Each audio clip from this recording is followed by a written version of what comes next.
Muhammad Sallallahu Alaihi Wasallam, lelaki penggenggam hujan. Bab 12. Desas-desus. Madinah, sepulang perjalanan.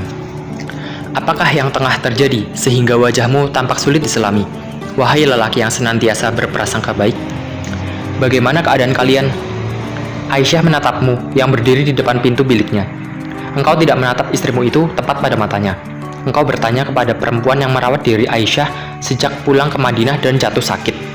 Apakah Aisyah merasakan ada hal yang berubah pada dirimu? Jika yang sakit adalah dirinya, mengapa pertanyaanmu tidak khusus diarahkan kepadanya? Tidak ada jawaban. Aisyah menggeliat di tempat tidurnya. Rasulullah, aku meminta izin untuk pergi ke rumah orang tuaku selama sakit. Kupikir mereka akan merawatku dengan baik. Engkau menatap Aisyah, tatapan yang tidak biasa. Baiklah, barangkali Aisyah merasakan sesuatu yang berjarak dari kalimatmu. Bukankah jika cinta, seharusnya engkau tidak akan meluluskan permintaannya? Pada kesempatan lain, ketika Aisyah sakit, engkau memberi perhatian yang jauh lebih baik ketimbang hari ini. Aisyah perempuan sensitif. Dengan kecermelangan otaknya, sensitivitas itu menjadi analisis yang mengganggu. Tapi, sekarang Aisyah lebih memikirkan kesehatan tubuhnya. Bisa jadi dia berpikir, saat ini apa yang dipikirkan olehmu jadi urusan yang bisa nanti dia cari tahu. Dibantu oleh beberapa orang, Aisyah lalu meninggalkan biliknya untuk mendatangi rumah ayah ibunya. Tampaknya dia sangat ingin dirawat oleh ibunya saat ini. Pada saat-saat tertentu, seorang anak akan selalu merindukan tangan ibunya, perawat terbaik di dunia. Aisyah membutuhkan ibunya dari berbagai sudut, baik karena tubuhnya yang melemah, ataupun karena psikisnya yang gelisah. Bahkan, meski dirawat langsung oleh ibunya, butuh waktu belasan hari bagi Aisyah untuk benar-benar merasakan kebugarannya kembali seperti sedia kala. Pada sore yang terlihat cerah, Aisyah memutuskan untuk berjalan-jalan keluar rumah, ditemani oleh seorang kerabatnya.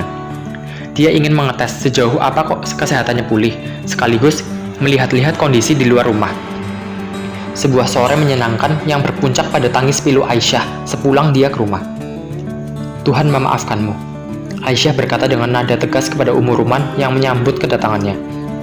Orang-orang membicarakanku dan engkau tidak sedikit pun mengatakan tentang hal itu. Ummu Ruman, ibu Aisyah, segera paham apa yang dimaksud putri kesayangannya. Gadis kecilku, ujarnya penuh hati-hati. Jangan anggap rumor itu serius. Jarang ada seorang wanita cantik yang dinikahi seorang lelaki yang mencintainya, melainkan istri-istri lelaki itu akan menggosipkan dirinya. Kemudian orang lain mengulangi perkataan para istri itu. Menangislah Aisyah kemudian, seolah tangisannya mampu memecahkan hatinya. Peristiwa sore sebelumnya, Ummu Mistah, kerabat yang menemaninya berjalan-jalan, keceplosan menyebut tentang gosip yang telah berhari-hari menyebar di seluruh Madinah. Sebuah berita tentang dirinya yang terlibat perselingkuhan dengan Safwan. Tentu saja, peristiwa kalung itu sumber ceritanya. Ketika Aisyah tertinggal rombongan dan Safwan menemukan dirinya, Aisyah merasakan kepedihan yang terasa tak sanggup lagi tertampung oleh dadanya. Gosip itu membuatnya menghubung-hubungkan adegan ketika engkau berubah sikap terhadapnya. Bagaimana caranya menjawab rumor yang telah diulang oleh mulut-mulut hampir semua penduduk Madinah?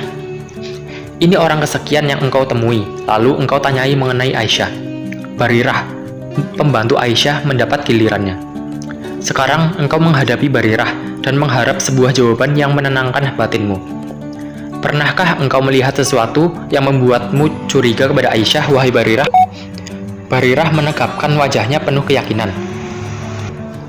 Demi Tuhan yang mengutusmu dengan kebenaran, aku hanya tahu yang baik saja tentangnya. Jika terdapat yang lain, niscaya Allah akan memberitahu Rasulnya. Satu-satunya kesalahan yang ditemukan pada diri Aisyah adalah ketika dia masih seorang gadis belia. Barirah menjeda kalimatnya. Ketika itu, aku membuat adonan roti, dan aku memintanya untuk mengawasi adonan tersebut. Ternyata, dia tertidur, sehingga domba peliharaannya memakan adonan roti. Aku memarahinya karena hal itu. Setidaknya, apa yang dikatakan Barirah menebalkan keyakinanmu bahwa istrimu diyakini sebagai pribadi yang nirmala, suci tak bernoda di mata orang-orang yang mengenalnya. Engkau pun mengucapkan terima kasih kepada Barirah sebelum memutuskan pergi ke masjid. Ketika itu, orang-orang telah berkumpul di masjid. untuk memuji nama Tuhan, untuk mendengarkan kata-katamu. Engkau naik ke mimbar, lalu memuji nama Tuhan sebelum memulai kalimatmu. Wahai umatku, apakah kalian mengatakan yang melukaiku tentang keluargaku, melaporkan dari mereka sesuatu yang tidak benar? Demi Tuhan, aku tidak mengetahui kecuali kebaikan dari rumah tanggaku, dan tidak ada selain kebaikan dari lelaki yang mereka perbincangkan itu. Orang yang tidak pernah masuk ke dalam rumahku selain jika aku bersamanya. Setiap telinga mendengarkan, setiap hati berusaha menyimak kata-katamu. Engkau tengah memberikan argumentasi gamblang mengenai rumor yang berkembang. Aisyah tidak bernoda dan Safwan memiliki reputasi tak tercela. Engkau mengamati orang-orang, memeriksa akibat dari kalimatmu barusan. Seorang laki-laki dari suku Khazraj berdiri. Namanya Usaid. Wahai Rasulullah, jika mereka berasal dari Aus, kami akan mengatasi mereka. Jika saudara kami dari Khazraj, berikanlah perintahmu kepada kami, karena mereka patut dipenggal kepalanya. Belum lagi selesai kalimat Usaid, berdirilah Sa'ad bin Ubadah. Demi Tuhan, engkau pembohong, katanya. Engkau tidak boleh dan tidak dapat membunuh mereka. Engkau juga tidak berhak berkata demikian, karena mereka adalah kaummu. Demi Tuhan, engkaulah pembohong, sahut Usaid. Kita wajib membunuh mereka, dan engkau seorang munafik berupaya keras demi kepentingan orang-orang munafik. Adu mulut berlangsung sahut-menyahut. Semakin lama, semakin keras dan memanas. Engkau sadar benar kondisi ini bisa berkembang semakin buruk. Engkau kemudian turun dari mimbar untuk menenangkan orang-orang. Engkau mengucapkan kata-kata yang menenangkan dan mampu mendamaikan mereka yang bersih tegang. Apakah keadaan memang menjadi tidak mudah bagi dirimu? Meski engkau mempercayai kesucian Aisyah, fitnah para penyebar gosip itu membutuhkan sebuah bukti untuk mematahkannya. Apakah engkau kini begitu menunggu turunnya petunjuk dari Tuhan, seperti halnya setiap pertanyaan dijawab oleh ayat-ayat dari langit selama periode turunnya wahyu? Sudah sebulan sejak rumor itu membiak. Apakah engkau merasa sudah waktunya mendatangi Aisyah di rumah orang tuanya? Barangkali engkau ingin meyakinkan sekali lagi apa yang ada di hatimu dengan cara bertanya langsung kepada istri beliamu. Ketika engkau datang, Aisyah sedang duduk bersama kedua orang tuanya dan seorang perempuan Ansor. Aisyah dan beberapa perempuan tampak sedang menangis. Suasana ini saja barangkali sudah membuatmu terbebani. Menyaksikan Aisyah menangis oleh urusan yang ditimpakan kepada istrimu itu tentu membuat hatimu sedih. Namun, sebagai seorang pemimpin, bukankah engkau harus meminggirkan sementara perasaan-perasaan pribadimu? Engkau berucap, tiada Tuhan selain Allah, sebelum memulai kalimatmu. Wahai Aisyah, aku telah diberitahu begini dan begitu mengenai Safwan dan dirimu. Jika engkau tidak bersalah, pastilah Allah akan mengumumkan bahwa engkau tidak bersalah.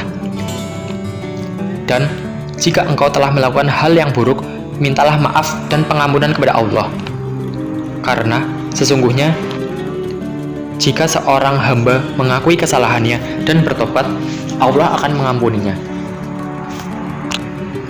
Menyimak kalimatmu, Aisyah semakin merasa diragukan kejujurannya.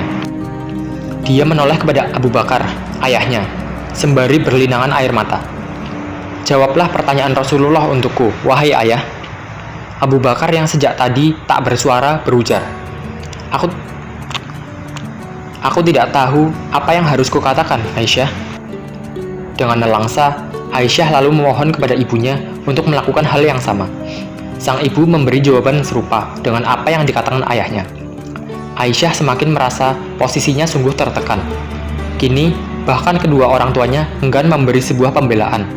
Keterdesakan itu justru memunculkan sebuah kekuatan di lidah dan bahasa tubuh di Aisyah. Dia menegakkan wajahnya menatapmu, suami yang dicintai, lalu kedua orang tuanya. Kemudian kembali kepadamu. Aku benar-benar tahu bahwa engkau telah mendengarkan apa yang dikatakan orang-orang, dan hal itu telah tertanam ke dalam hatimu, dan engkau telah mempercayainya. Dan jika aku katakan kepadamu bahwa aku tidak bersalah, engkau tidak akan mempercayaiku. Sebaliknya, jika aku mengaku bersalah, padahal Allah Maha tahu bahwa aku tidak bersalah, engkau akan mempercayaiku. Kalimat Aisyah sungguh berharga diri tinggi, tanpa rasa takut dan bahkan sebaliknya, memperlihatkan kewibawaan dan kebanggaan. Tetapi, aku akan berkata sebagaimana ayah Nabi Yusuf berkata, kesabaran yang baik itulah kesabaranku, dan Allah sajalah yang dimohon pertolongannya terhadap apa yang engkau ceritakan. Sebuah penutup yang sempurna. Aisyah menyelesaikan kalimatnya dengan penuh kepercayaan diri, sesuatu yang di tanah Arab baru diberikan kepada kaum Hawa setelah engkau menyebarkan ajaranmu. Kenyataannya, tidak seorang pun istrimu yang takut dalam pemahaman positif terhadap dirimu. Mereka sewaktu-waktu akan berdiri di hadapanmu, dan pada saat yang sama, engkau siap mendengarkan apa yang mereka katakan. Dengan kejeniusan yang masyhur, Aisyah selalu bisa mengungkapkan isi hatinya kepadamu tanpa menjadi sebuah kalimat yang berlebih-lebihan atau menyinggung perasaan. Setelah menuntaskan kalimatnya, Aisyah meninggalkan orang-orang untuk kemudian berbaring di tempat tidurnya.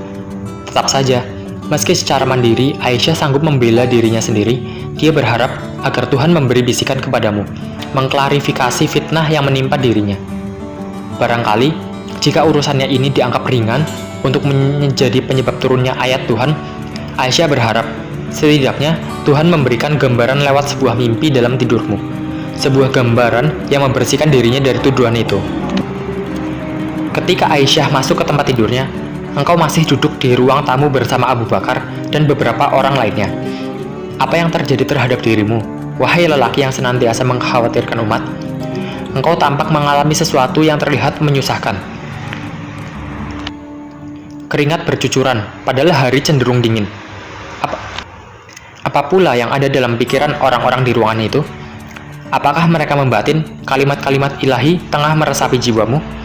Seperti halnya ketika situasi semacam ini terjadi, beberapa saat setelahnya, engkau akan melisankan kalimat-kalimat suci. Kemudian, engkau bukan saja menegaskan betapa tidak bersalahnya Aisyah, tetapi juga mengecam para penuduh. Engkau juga menetapkan persyaratan sangat ketat mengenai bukti-bukti yang harus ada bagi seseorang untuk menjatuhkan putusan atas tindakan seseorang dalam situasi yang tidak jelas dan meragukan. Aisyah, segala puji bagi Allah, karena Dia telah mengumumkan bahwa engkau tidak bersalah. Apakah bergetaran suaramu oleh bahagia? Wajahmu bersinar penuh harapan. Suasana pun segera berubah. Orang-orang merasakan kelegaan luar biasa. Abu Bakar memberi tanda kepada istrinya untuk membangunkan Aisyah. Ummu Ruman pun segera menuju bilik putrinya. Wajahnya berseri-seri.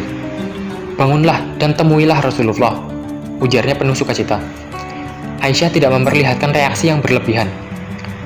"Aku tak akan menemuinya atau berterima kasih kepadanya. Aku juga tidak akan berterima kasih kepada kalian berdua yang telah mendengarkan fitnahan itu dan tidak membantahnya. Aku akan bangkit untuk berterima kasih kepada Allah semata." Aisyah berkata setengah menggerutu. Dia lalu bangkit untuk bersyukur secara khusus kepada Tuhan. Di luar bilik, engkau mengumumkan ayat-ayat baru yang membersihkan nama Aisyah dan mengutuk penfitnah yang menyebarkan berita bohong mengenai dirinya. Aisyah kembali menjadi nirmala, suci, tak bernoda.